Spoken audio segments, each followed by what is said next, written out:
जय हिंद दोस्तों। इतिहास की क्लास में आप सभी का स्वागत है। आज का जो टॉपिक है प्राचीन भारत के इतिहास के स्रोत। जैसे आप सभी को पता है कि जो हमारा इतिहास है वो 3 भागों में बँटा है।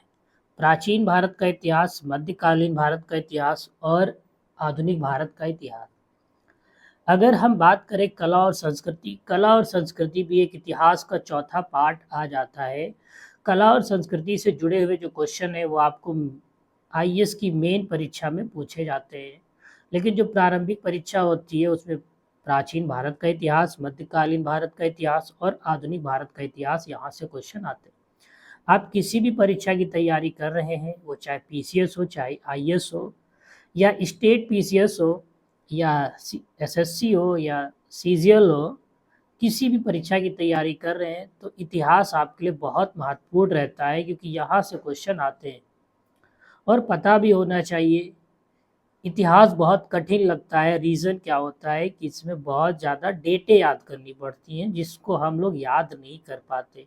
अगर जो डेटें होती है, अगर उनको हम एक कहानी के माध्यम से समझने की कोशिश करें तो हमें याद रहती है। आज का टॉपिक जो है हमारा प्राचीन भारत के इतिहास के स्रोत।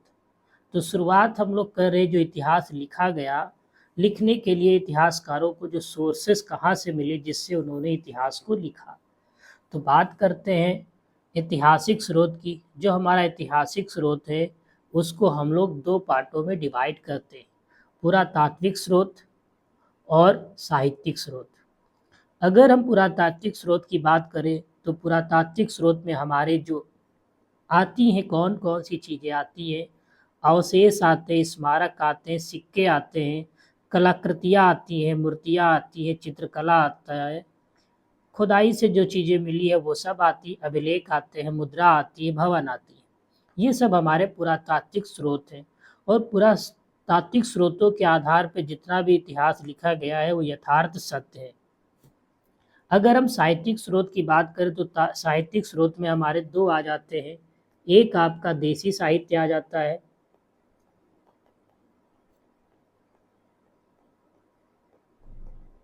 दूसरा आपका विदेशी साहित्य आ जाता है।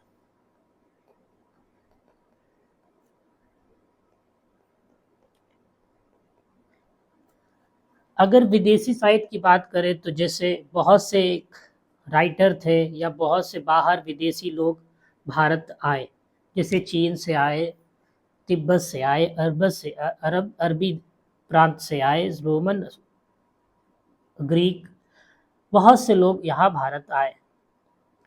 उन्होंने यहाँ की चीज़ों को समझा, पहचाना, देखा, बूझा और उनके बारे में जानकारी इकट्ठा की और लिखा, और लिख के अपने देश वापस चले गए।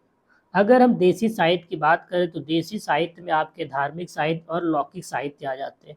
धार्मिक ग्रंथ की बात करें तो ये तुम्हारे धार्मिक साहित्य में आते हैं, जैसे वेद, उपनिषद, पुराण, रामायण, महाभारत, बौद्ध, जैन ग्रंथ। अगर हम बात करें लौकिक साहित्य की या धर्मनिरपेक्ष ग्रंथ की, तो ये आपके आते हैं कौटिल्य का अर्थशास्त्र, बाण भट्ट का हर्ष चरित्र, कालिदास की रचनाएं। और ये जो लौकिक साहित्य है ये हम एक तरीके से कह सकते हैं ये अर्ध ऐतिहासिक है। इसमें जो जानकारी है पूर्णतः सत्य सत्य नहीं। रोमवासी सिंधु नदी को इंडस कहते थे और उसके आसपास के जो क्षेत्र थे उन्हीं को इंडिया कहा गया। और जो ईरानियों थे, जो ईरान से लोग आए, उन्होंने सिंधु नदी को हिंदू कहा, इस प्रदेश को हिंदुस्तान कहा। तो एक तरीके से जो ईरान से आए लोग ने ही भारत का नाम हिंदुस्तान दिया। चीनी जो यात्री थे उन्होंने हिंदुस्तान या भारत के शब्दों में यान तू शब्द का इस्तेमाल किया है। तो चलिए पुरातात्विक स्रोत की बात करते हैं। तो प्राचीन भारत के अधिकतर अभिलेख पत्थर पर या धातु की पट्टिकाओं पर गुदे मिले हैं। जो भारत के अधिकतर तुम्हारे या हमारे पुरातात्विक स्रोत हैं वो कहाँ पर मिले हैं, तो पत्थर, धातु की पट्टिकाओं पर गुदे मिले हैं। अगर हम बात करें सबसे प्राचीन अभिलेख की तो ये मध्य एशिया के बोगाजा कोई से प्राप्त अभिलेख हैं। इन्हीं अभिलेखों पे वैदिक देवता जैसे मित्र, वरुण, इंद्र, नासत्य के नाम मिलते हैं। कभी कभी पूछता है जो वैदिक देवता है मित्र, वरुण, इंद्र और नासत्य, इनका नाम कहाँ पर हमें सबसे पहले देखने को मिला है? तो कह सकते हो सबसे प्राचीन अभिलेख मध्य एशिया के बोगाजा कोई से प्राप्त है और यहीं पर हमें मिला है।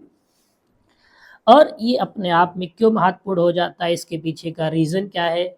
एशिया माइनर में बोगाजा कोई नामक स्थान से लगभग 1400 वर्ष ईसा पूर्व का समझौता पत्र मिला है, जिससे ऋग्वेद की तिथि का ज्ञात करने में सहायता मिलती है। जो ऋग्वेद की तिथि है उसका तिथि ज्ञात करने में हम कह सकते हैं जो आपका एशिया माइनर बोगाजा कोई नामक स्थान पर जो एक समझौता पत्र मिला है उसके आधार पर ऋग्वेद की तिथि स्पष्ट रूप से वर्णित की गई है। एशिया माइनर की बात करें तो एशिया माइनर आपका हम कह सकते हैं तुर्की तुर्की में पड़ता है। अगर भारत के सबसे प्राचीन अभिलेख की बात करें तो हम कह सकते हैं हमारी सबसे सभ्यता पुरानी हड़प्पा सभ्यता है। तो हड़प्पा सभ्यता से भी बहुत से प्राचीन अभिलेख हमको मिले हैं, लेकिन वो जो अभिलेख है उनको अभी तक पढ़ा नहीं जा सका है। इसलिए हम कह सकते हैं कि वो सबसे प्राचीन अभिलेख हैं, लेकिन पढ़ा नहीं जा सका इसलिए वो महत्वपूर्ण नहीं है। लेकिन जो अशोक के अभिलेख हैं वो भारत के सबसे प्राचीन अभिलेखों में उनकी गिनती होती है। जो अशोक के अभिलेख हैं मास्की गुर्जरा से प्राप्त हैं। गुर्जरा आपका एमपी में पड़ता है। ये जो अभिलेख हैं अशोक के जो अभिलेख हैं ब्राह्मी, खरोष्टी, ग्रीक, अरमाइक लिपि में लिखे हुए। अगर हम बात करें ब्राह्मी लिपि की तो ब्राह्मी लिपि को सबसे पहले 1837 में जेम्स प्रिंसेप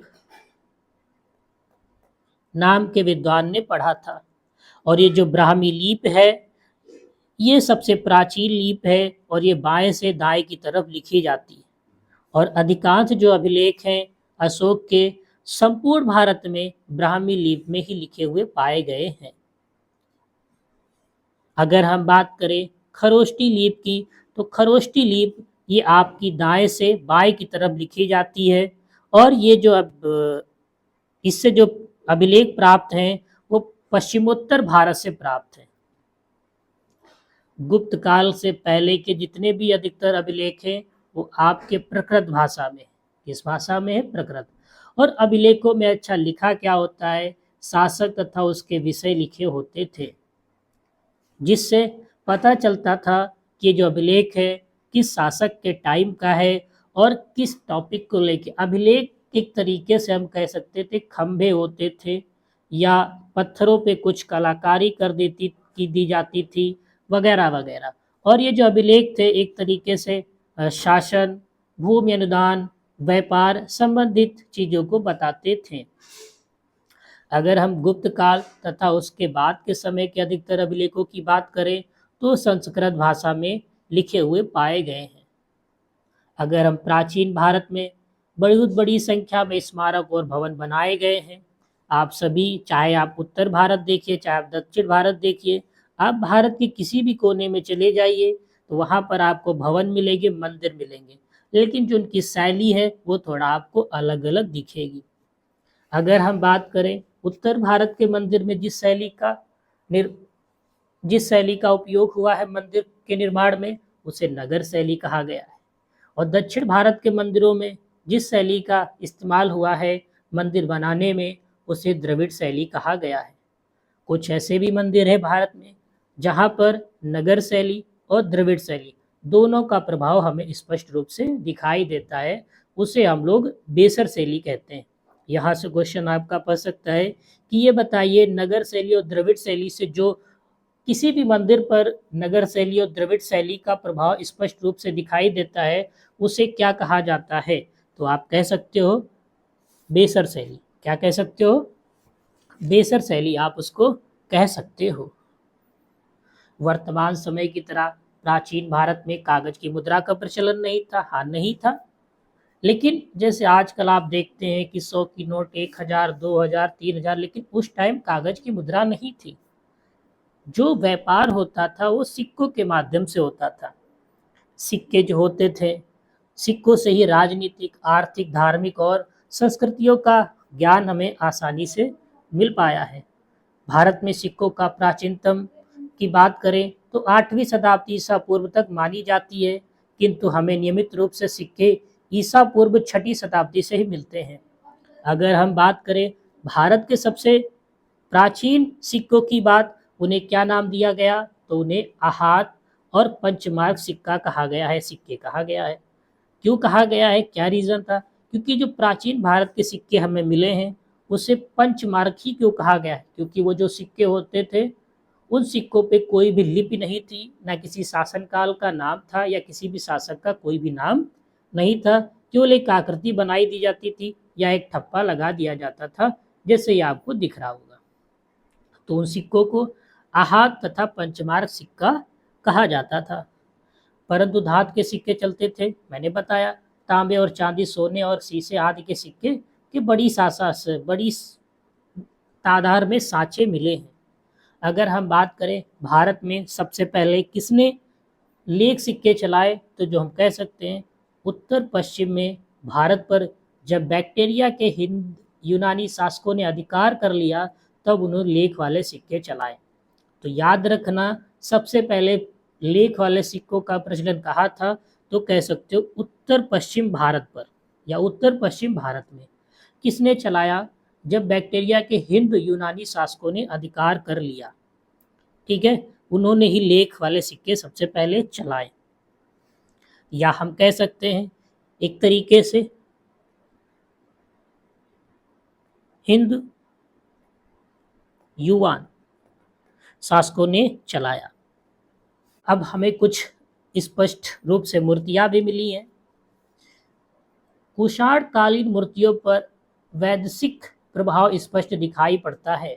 जैसे अगर हम बात करें भारहूत, बोधगया, सांची, अमरावती की मूर्तियों में जनसाधारण के जीवन की अति झलक स्पष्ट रूप से हमको दिखाई देती है। जैसे माता और शिशु के संबंध के लेकर ये आपको दिख रहा होगा किस तरीके से एक माँ अपने बच्चे को सीने से लगाए हुए है। तो एक तरीके से माँ और बच्चे का, शिशु का जो प्रेम है वो चित्रकारी के माध्यम से दिखाया गया है। जैसे मरणासन राजकुमारी जैसे चित्र, जैसे हमको कहाँ से मिले हैं, तो ये अजंता की गुफाओं में मिले हैं। इनके आधार पर ये पता चला है कि जिसमें तत्कालीन जीवन की झलक भी देखने को मिलती है। यानी कि हम कह सकते हैं जो हमारा आज का जीवन है, जिस जीवन में हम आजकल लोग रहते हैं, जिस संस्कृति को हम लोग ओढ़ रहे हैं, बिछा रहे हैं या जी रहे हैं, वो संस्कृति कहीं न कहीं प्राचीन भारत के इतिहास में से ही आई है। ये संस्कृति बहुत पुरानी है, ये संस्कृति आज की नहीं है। अगर हम बात करें साहित्यिक स्रोत की, तो साहित्यिक स्रोत में आपके आ जाते हैं भारतीय साहित्य और विदेशी साहित्य। दो टाइप के साहित्य आते हैं, भारतीय साहित्य और विदेशी साहित्य की बात करें। तो अगर हम भारतीय साहित्य की बात करें तो भारतीय साहित्य को मैंने पहले ही कहा धार्मिक साहित्य और लौकिक साहित्य में बांट दिया गया है। धार्मिक साहित्य में ब्राह्मण तथा ब्राह्मणोत्तर ग्रंथ आते हैं। ब्राह्मण ग्रंथ की बात करें जैसे आपके वेद, रामायण, महाभारत, उपनिषद, ये सब आते हैं। लेकिन ब्राह्मणोत्तर ग्रंथ की बात करें यानी जैन साहित्य, बौद्ध साहित्य, ये आपके आते हैं ब्राह्मणोत्तर ग्रंथ में। जैसे उपनिषद, वेद, रामायण, महाभारत, पुराण, स्मृति, ये ग्रंथ आदि आते हैं ब्राह्मणोत्तर ग्रंथ में। जबकि ब्राह्मणोत्तर ग्रंथ की बात करें, बौद्ध, जैन साहित्य का उल्लेख हमें स्पष्ट रूप से दिखाई देने को मिलता है। जैसे मैंने पहले ही कहा था कि जो लौकिक साहित्य की बात कर रहे हैं, इसमें ऐतिहासिक ग्रंथ, अर्ध ऐतिहासिक ग्रंथ जैसे जीवनियाँ, कल्पना प्रधान और गल्प साहित्य आते हैं। गल्प साहित्य की बात करें, ऐसे साहित्य जो पूर्ण रूप से प्रमाणित नहीं है, उनमें कहीं न कहीं थोड़ा बहुत झूठ लिखा है और थोड़ा बहुत एक तरीके से ऐतिहासिक चीज़ें हैं और कुछ चीज़ें मनगढ़ंत कहानियों के माध्यम से उसमें लिखी गई हैं। कल्पना प्रधान कुछ ऐसे साहित्य हैं जिनको कल्पना के आधार पर ही लिखा गया है।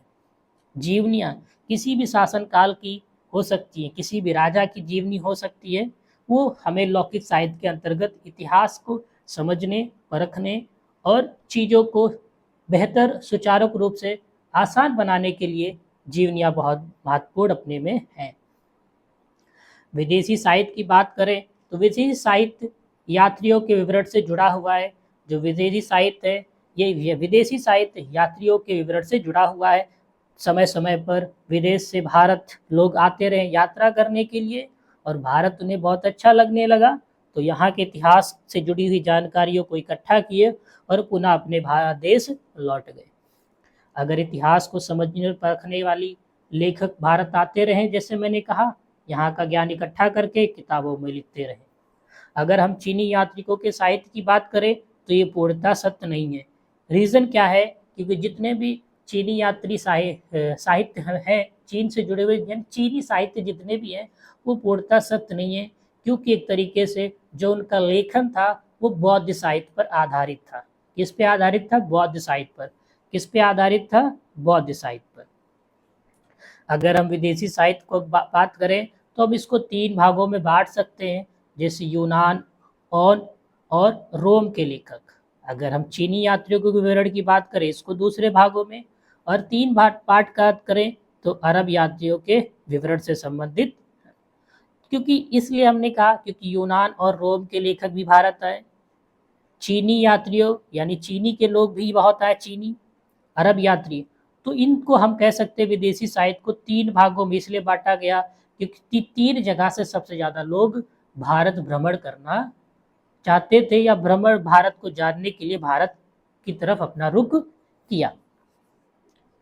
अगर हम बात करें रोम और यूनान की, तो लेखकों ने भारत के विषय में जानकारी ईरान से प्राप्त की।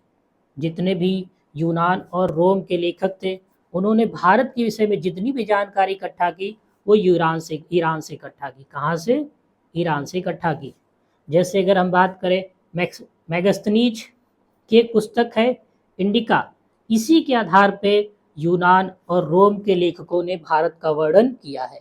अगर हम बात करें यूनानी लेखकों के ग्रंथों में, पेरिप्लस ऑफ द एशियन सी यानी लाल सागर की यात्रा का इतिहास लिखने में महत्वपूर्ण भूमिका निभाई।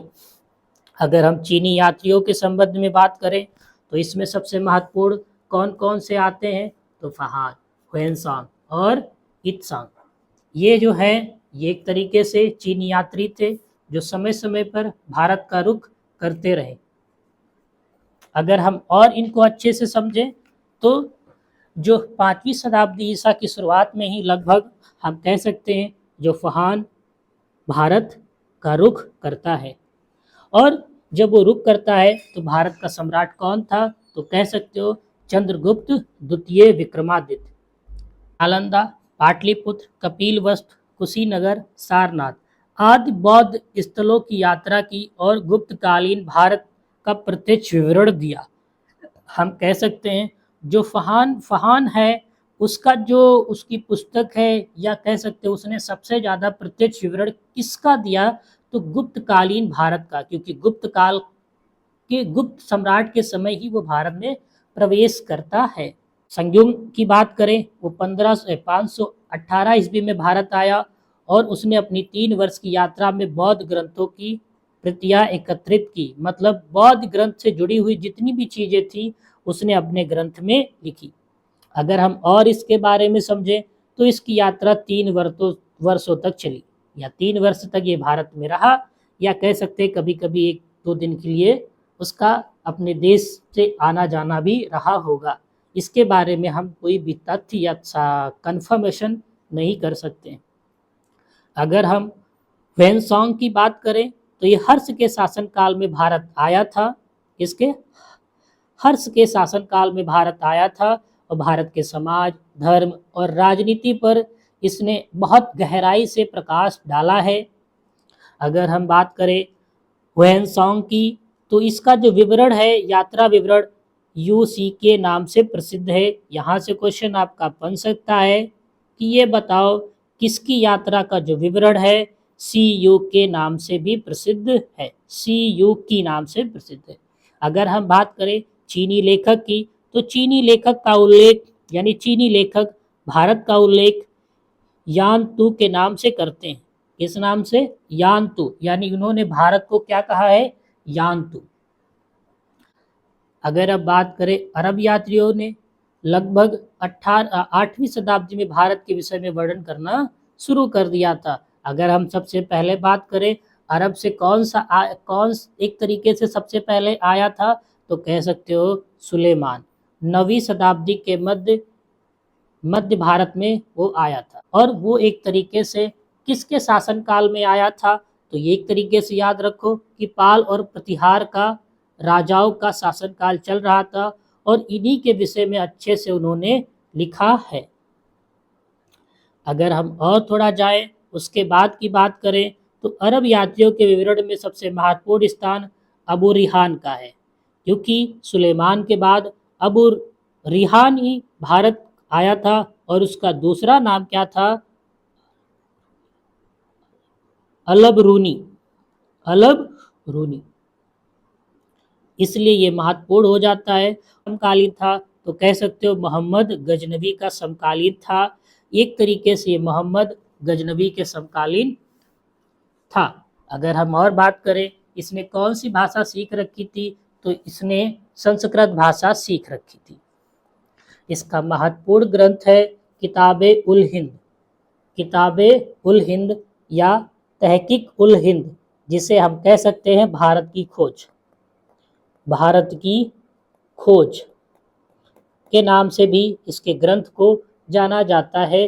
तो ये आपके लिए इम्पोर्टेंट हो जाता है। हमारा जो अगला टॉपिक है सौरी शक्तिमान। सौरी शक्तिमान के माध्यम से हम उन चीज़ों को कवर करेंगे जो छूट गई हैं। अब बात करते हैं अभिलेख की। अभिलेख की बात करते हैं। अभिलेख अभिलेख बहुत महत्वपूर्ण हो जाते हैं। ये शासक हैं और ये उनके विषय हैं। अभिलेख ना होते तो शायद हम एक तरीके से प्राचीन भारत के इतिहास को एक्सप्लेन नहीं कर पाते, क्योंकि जो एक अभिलेख थे इन्होंने ही सबसे ज़्यादा एक तरीके से हम कह सकते हैं कि राजाओं से संबंधित या शासनकाल से संबंधित चीज़ों का विवरण स्पष्ट रूप से मिला है। क्योंकि भाषाएं थी तो, लेकिन लिपियाँ थी, क्योंकि बहुत सी लिपि ऐसी थी जिन्हें अभी तक पढ़ा नहीं जा सका है। तो अभिलेख आज भी जिंदा है। किताबें नष्ट हो गई थी, अभिलेख पे जो लिखा है आज भी लिखा है। तो इसीलिए अभिलेख क्या हो जाते हैं, अपने में सबसे ज़्यादा महत्वपूर्ण हो जाते हैं। अगर हम बात करें हाथी गुफा अभिलेख की, तो हाथी गुफा अभिलेख किस शासक का है? तो खारवेल शासक का है। ये क्यों महत्वपूर्ण है? इसमें किस विषय के बारे में लिखा है? तो उसके शासनकाल की घटनाओं का विवरण मिलता है। अगर हम बात करें जूनागढ़ अभिलेख की, तो ये रुद्र दमन का है। इसमें क्या है, इसकी विजयों का वर्णन उसमें स्पष्ट रूप से दिखाई देता है। अगर हम नासिक अभिलेख की बात करें, तो ये हमारा नासिक अभिलेख किसका है? गौतमी बलश्री का है। और ये क्यों महत्वपूर्ण हो जाता है? सातवाहन कालीन घटनाओं का विवरण इसी में स्पष्ट रूप से दिखाई देता है, इसलिए ये हमारे पास इम्पोर्टेंट हो जाता है। कभी कभी प्रश्न पूछता है कि सातवाहन कालीन घटनाओं का विवरण किसके शासक के या किस अभिलेख में मिलता है? तो नासिक अभिलेख है किसका? गौतमी बलश्री। अगर हम प्राग अभिलेख की बात करें, तो ये समुद्रगुप्त का है। समुद्रगुप्त शासक का है और इस पर क्या है, उसकी नीतियों का और उसकी जीतों का, उसने कितने युद्ध जीते, उन सभी का विवरण इस पे मिलता है। ग्वालियर अभिलेख की बात करें, तो ये मेरी भोज, ये इसमें किसका वर्णन है? गुर्जर प्रतिहार शासकों के विषय में लिखा हुआ है। अगर हम मंदसौरा अभिलेख की बात करें, तो ये मालवा नरेश यशोवर्मन का है, यानी उसके शासक काल के टाइम का है, शासक का है। और उसकी सैनिक उपलब्धियों का विवरण उसी में लिखा हुआ है। कभी कभी मैचिंग आ जाता है, विषय दिए होते हैं, अभिलेख दिए होते या शासक दिए होते, तो मैच करना होता है। अगर बात करें पीसीएस और आईएएस में, तो ऐसे ही डिफ़िकल्ट क्वेश्चन बनाए जाते हैं। और अगर हम अदर परीक्षाओं की बात करें तो ज़्यादा मैचिंग नहीं आता, एक सटीक क्वेश्चन पूछता है। अगर हम ए होल अभिलेख की बात करें, तो ये पुलकेशिन द्वितीय के शासक का है और इसमें हर्ष और पुलकेशिन द्वितीय के युद्ध का विवरण हमें स्पष्ट रूप से दिखाई देता है। यानी कभी कभी क्वेश्चन पूछेगा हर्ष और पुलकेशिन द्वितीय के युद्ध का जो विवरण है किस अभिलेख में दिखाई देता है, तो ऐहोल अभिलेख में। अगला उदयगिरि महाभिलेख की बात करें तो ये कुमार गुप्त प्रथम का है। ये अपने आप में इसलिए महत्वपूर्ण हो जाता है क्योंकि इसमें जो शंकर नाम का एक व्यक्ति था उसने पार्श्वनाथ की मूर्ति स्थापित किए जाने का विवरण सुरक्षित है। कभी कभी याद रखना जो पार्श्वनाथ की मूर्ति है उसका जो विवरण है वो किस अभिलेख में है, तो उदयगिरि महाभिलेख में है। किस शासन काल का है, तो कुमार गुप्त प्रथम। या कह सकते हो जो पार्श्वनाथ मूर्ति है वो किसके शासन काल में स्थापित की गई, तो कुमार गुप्त प्रथम के शासन काल में स्थापित की गई, क्योंकि शंकर नाम का जो एक व्यक्ति था उसके द्वारा इसी स्थान पर इस मूर्ति की स्थापना की गई और इसका विवरण अभी भी सुरक्षित है, इसलिए ये टॉपिक इम्पोर्टेंट हो जाता है। अगर हम सिक्कों के अध्ययन की बात करें तो सिक्कों के अध्ययन को मुद्रा शास्त्र कहते हैं।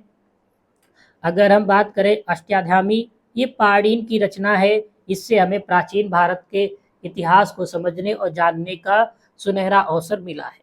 अगर हम बात करें व्रत कथा मंजरी की तो ये क्षेमेंद्र की रचना है। ये इम्पोर्टेंट 2 रचनाएं हैं क्योंकि ये रचनाओं के नाम पूछे गए हैं या इनके रचनाकार का नाम पूछा गया है। परिशिष्ट पर्वन हेमचंद्र की रचना है, इसीलिए मैंने ये 3 रचनाएं आपके सामने रखी है क्योंकि इससे क्वेश्चन बहुत ज़्यादा आए हैं। अब बात करें इंडिका मैक्सनीज की रचना है। जो इंडिका है वो मैक्सनीज की रचना है। इसमें अच्छा क्या है, जिसमें एक तरीके से मौर्य युगीन समाज और संस्कृति के विषय में जानकारी दी गई है। जो हमारे पास अभिलेख हैं, जो अभिलेख का हम लोग अध्ययन करते हैं उस अध्ययन को क्या कहा जाता है, तो पुरालेखा शास्त्र कहा जाता है। अभिलेख के अध्ययन को पुरालेखा शास्त्र कहा जाता है या एपिग्राफी कहा जाता है। अभी पहले जैसे बता दिया था खरोष्टी लिपि फारसी लिपि की तरह ही दाएं से बाएं की तरफ लिखी जाती है। तो जैसे एक तरीके से फारसी लिपि दाएं से बाएं की तरफ लिखी जाती है, ये आपकी दिख रही है कौन सी, ये खरोष्टी लिपि है। ये दाएं से बाएं की तरफ लिखी जाती है। हम बात करें महाभारत भी अपने आप में बहुत महत्वपूर्ण था। इससे हम प्राचीन भारत के इतिहास बहुत अच्छे से समझे और जाने। इसके आधार पे हमने बहुत कुछ लिखा है, समझा है, और इसको हम कह सकते हैं जब इसमें 8,800 श्लोक थे तब इसे हम लोग जय संहिता के नाम से जानते थे। लेकिन आज की बात करें जब इसमें 24,000 श्लोक हो गए तब इसे हम एक तरीके से महाभारत की श्रेणी में लिखते हैं या समझते हैं। वीडियो अच्छा लगा हो तो प्लीज़ लाइक कर देना, चैनल को सब्सक्राइब कर लेना। हम इसी तरीके से आपको हिस्ट्री कवर कराते रहेंगे। जय हिंद, जय भारत।